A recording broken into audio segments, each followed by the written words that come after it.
So our eye makeup is on, our mascara is on, our face is on. The last thing that I want to talk about for this basic kind of corrective stage makeup would be lips. So I don't feel like everybody always puts things on their lips. If nothing else, once you're done applying everything else, at least take like a tissue or something and wipe the makeup off of your lips, because a lot of times like the powder and the foundation will just kind of collect there and it can dull your lip color out. So if nothing else, do that. I think a little bit of like tinted lip balm or just something moisturizing is better than nothing. Usually a matte color is going to be a little bit better for stage, just because it's usually the matte colors are longer lasting, and we really do want to focus on things that are not going to come off. A lot of times you might be like eating and drinking on stage, you might have to like kiss someone, you're just talking a lot, and just talking in general will make lip products come off. So I think either getting like a matte lipstick or getting a matte lip stain, that can be really great. Me personally, I can't wear a lot of matte lipsticks, and a lot of lip stains also make my lips peel a lot. One brand that I found that I really love for lip stains, Krylon, so I'm like a walking Krylon commercial because I used to work there, but Krylon's lip stains are really good if you have drier lips. They are a lot more moisturizing, but they actually like stay on compared to a lot of other brands that I've used. If you like a matte lipstick, Glossier makes some that are nice where the color is not super intense, so if you're someone that like you want a little bit of color on your lips but not too much, if you get something that's slightly tinted but not too much, that's going to give you more of like a natural flush, especially if it is like a matte one. It's not going to look overly done up or made up. So I like to line my lips before I put any lip color on because I have thinner lips and they kind of like disappear with the rest of my features. So when I'm lining my lips, I like to line them first and I completely fill them all the way in and then I put my lip color over it. So the reason I like to fill them all the way in is because I feel like if my lip color comes off, at least my lip stain, at least my lip pencil, if my lip stain comes off, at least my lip pencil is still on underneath everything. I usually start with my bottom lip, so you can either just follow the natural shape, which is what I usually do, or you can overextend it. So sometimes I'll do it a little, I'll come slightly lower, and again, using an actual mirror and not your phone makes it a lot easier to make this even.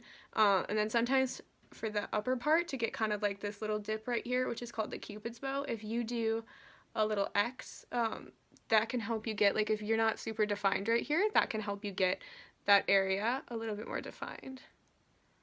And so I usually do have to draw my upper lip in a little bit bigger. It's also easier if you're not talking while you're applying it. But I like to use a lip liner just because I think it helps me keep them more even, especially for somebody who does have to like kind of draw their lip shape in a little bit more. And if you do have smaller lips or you have uneven lips, it's a lot easier because lip pencils are drier to kind of figure it out and map it out with this and then go in with a lipstick, because lipsticks can be really hard to remove sometimes if you do them incorrectly, especially the matte ones and especially lip stains. So this is just kind of like a pinky nude color. In my own personal kit, I have like a deeper berry color, I have this pink, and then I have a red. I feel like you can get that to match most lip colors and you'll be okay. So again, I just kind of fill in, almost got it like up my nose practically there, but you can just kind of fill everything in. So some people will just wear this alone. My lips are like too naturally dry to do that, but this would be an option that looks super natural and that would show up well on stage. Otherwise, I recommend, so you could do, so like I said, like Glossier has these like matte lipsticks. It'll give you, I have like a purple one, so it's not the most natural thing in the world, but something like this will give you just a little bit of color, but it's not super like glittery or shimmery, and because it is matte, it tends to stay on a little bit longer than things that aren't. And so even though it's like a slightly different color than my lip pencil, using like a more nude lip pencil first helps me to kind of like just give a little bit of a background to my lips. So something like this would be like a nice natural lip color.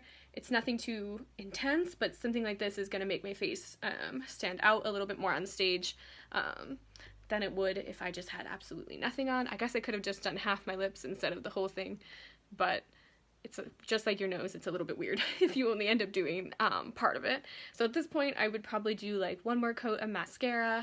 If I had lashes, I usually put my lashes on absolute last. I don't think everybody should have to wear lashes on stage. I think that they always make eyes pop more, but a lot of people are uncomfortable wearing them. And I would never want to make someone have to wear them if they're just going to be uncomfortable and that's all they're going to be thinking about on stage.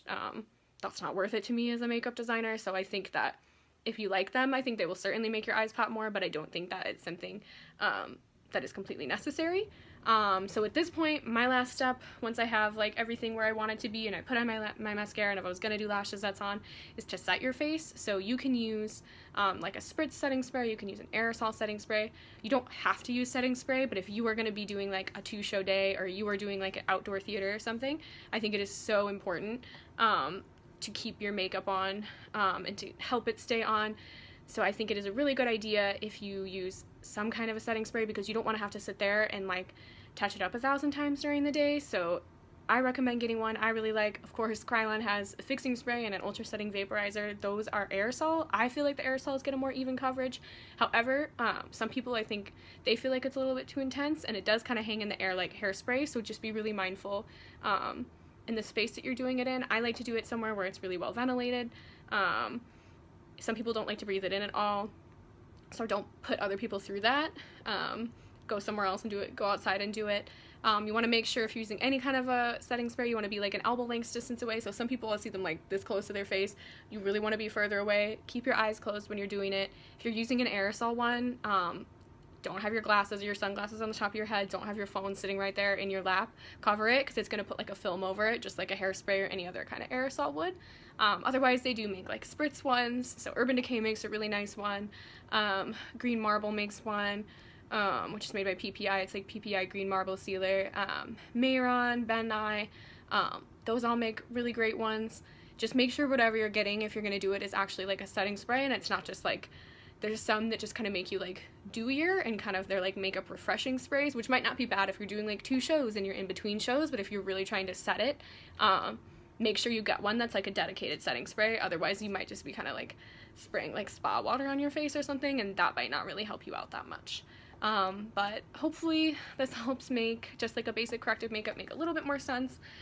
This is probably even more than most people would have to wear, but something like this, obviously it's split into a million videos, so it takes a little bit longer, but really you should be able to do this well within your half hour that you're given for shows to get ready. And you can see, like, I don't look super different from what I look like with like absolutely no makeup on. It's just a little bit more, so like as I back away, the further I am, you can still see my features, whereas like if I get really far away, like my eyes start to get a little bit smaller, my eyebrows are going to disappear shortly, but something like this just kind of like brings my features back a little bit, and that's all people are looking for. So hopefully this helps you on your beginning stage makeup journey.